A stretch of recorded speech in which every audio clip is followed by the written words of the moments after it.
मैं चाहूंगी अशोक यादव आप आइए, जवाब दीजिए भाई। पूर्ववर्ती सरकारों में भी ये सब हुआ करता था, तब तो कोई इतना बड़ा एक्शन लिया नहीं गया, ना आपसे वो रुका। अब सरकार यहाँ पर कार्यरत है इन चीजों को लेकर, तो आप सवाल उठाते हैं।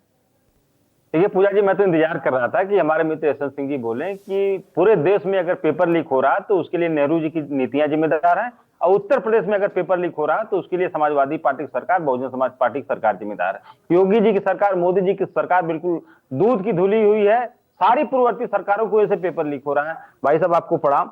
अच्छा, दूसरी बात में मैं आऊंगा। देखिए, एक बड़ी पुरानी कहावत है, जीवन जिंदगी भर यही भूल करता रहा और धूल चेहरे पर थी आईना साफ करता रहा। अरे कमी आपके अंदर है, कमी जो पेपर लीक माफिया सिस्टम के अंदर बैठे हुए हैं, सरकार उनको पोषित पल्लवित कर रही है, और आप कह रहे हैं एयरफोर्स से हम पेपर भेजेंगे। एयरफोर्स से पेपर भेज देने से पेपर लीक होने बंद हो जाएंगे? देखिए, ये अभिभावकों का, छात्रों, नौजवानों को गुस्सा शांत करने के लिए सरकार का एक शिगुफा है। एयरफोर्स लगाई जा रही है, सेना लगाई जा रही। भैया ये बताइए, आपने जो भी पेपर लीक हुए हैं, माननीय सुप्रीम कोर्ट ने पूजा जी भी 2 दिन पहले सवाल किया था कि जो इसके पहले नीट के पेपर लीक हुए थे उसमें क्या आपने कदम उठाए। 67 स्टूडेंट्स पूजा जी 720 नंबर पा गए। कितने लोगों से ठेका उठा लिया था आपने?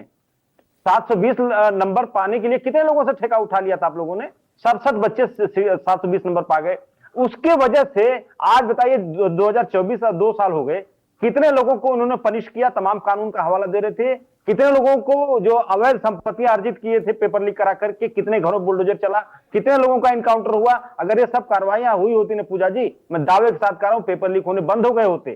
क्यों नहीं हो रही? क्योंकि सिस्टम में इन्हीं के लोग बैठे हैं, इन्हीं के लोग पेपर लीक करा रहे हैं। पूरा एक पैरेलल इंडस्ट्री चल रही है, पेपर लीक इंडस्ट्री। और हमारे देश के जो आपने कहा ओएसएम, जो ऑन स्क्रीन मार्किंग की वजह से सीबीएसई के छात्र आज आत्महत्या करने पर मजबूर हो रहे हैं, नीट के छात्र आत्महत्या करने में मजबूर हो रहे हैं। लेकिन इस देश की जो रीढ़ की हड्डी होती है ना किसी भी देश की, वो उस देश के युवा और छात्र होते हैं। और जो सरकार की मंशा है कि छात्र और युवाओं की रीढ़ की हड्डी को तोड़ दो, ताकि वो पढ़ाई लिखाई छोड़ के भी घर बैठे और भाजपा की रैलियां हो तो उन रैलियों को शोभा बढ़ाएं।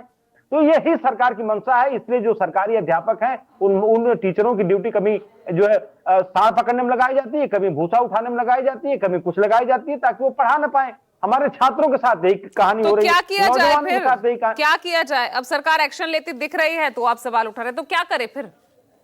देखिए, सुप्रीम कोर्ट में एक बताना चाहिए था इनको, जो आपने सवाल किया पूजा जी। सुप्रीम कोर्ट ने यही सवाल पूछा था कि आपने क्या किया।